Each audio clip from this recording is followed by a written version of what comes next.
3 நாள் தொடர்ந்து எங்க வயல்ல தான் கிழங்கு வெட்டு வேலைனா வேலை ரொம்ப கஷ்டமான இல்லை. 3 நாள் சும்மா பெண்டு கலந்து போச்சு நம்ம கிழங்க வெட்டி முடிக்கிறதுக்குள்ள. இன்னைக்கு எந்த ஒரு வேலைக்கு போனாலும் கடையில் தான் டீ காப்பி நமக்கு எல்லாருக்கும் வாங்கி தருவாங்க. நம்ம பழைய காலத்தில் எப்படி கடுங்காப்பி போட்டு குடிச்சோமோ அதே மாதிரி தான் நம்ம வயல்களில் 3 அண்டாவை கூட்டி பருத்தி மரம் விறக வச்சு எரிச்சு கடுங்காப்பி போட்டு குடிச்சாலே தனி சுகம் தான். வயல் வேலைக்கு கடுங்காப்பி குடிச்சாதான் அவங்களுக்கு ரொம்ப நல்லா இருக்கும் சொல்லி என்கிட்ட சொன்னாங்க.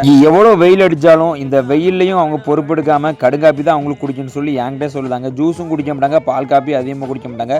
மம்புட்டி வேலைக்கு கடுங்காப்பி குடிச்சாதான் நல்லா இருக்குன்னு சொல்லுதாங்க. இங்கே விவசாயம் பார்த்துட்டு இந்த கிழங்கு வெட்டி மார்க்கெட்டுக்கு அனுப்புறதுக்குள்ள நமக்கு போதும் கிழங்கை வெட்டி தொடச்சி எடுத்து அதை எடை போட்டு மார்க்கெட்டுக்கு வியாபாரிகிட்ட கொடுத்து நம்ம காசு வாங்கக்குள்ள படாத பாடுபடணும் போல இருக்கு இன்னைக்கு இருக்கக்கூடிய காலத்தில். எந்த வேலைக்கு போனாலும் எங்களுடைய 4 கால் நண்பர்கள் எங்கள் வயலுக்கு எப்பவும் வந்துடுவாங்க. நாங்கள் காப்பி குடிக்கிறது இல்லாமல் 4 கால் நண்பனுக்கு ஒரு பிஸ்கட் பாக்கெட் கொடுத்தா போதும் வாழாட்டிக்கிட்டே இருக்கும் எப்பவுமே எங்கள் கூட. எங்கள் வெட்டது ரொம்ப சாதாரண விஷயம் கிடையாது. முதுகு பெண்டு கலந்து போயிடும். காலையில் 9 மணிக்கு வேலையை ஸ்டார்ட் பண்ணோம்னா சாயந்தரம் 6 மணி நேரம் வேலை செஞ்சுக்கிட்டே இருக்கணும். ரொம்ப கஷ்டமான வேலை இந்த மம்புட்டி வேலை.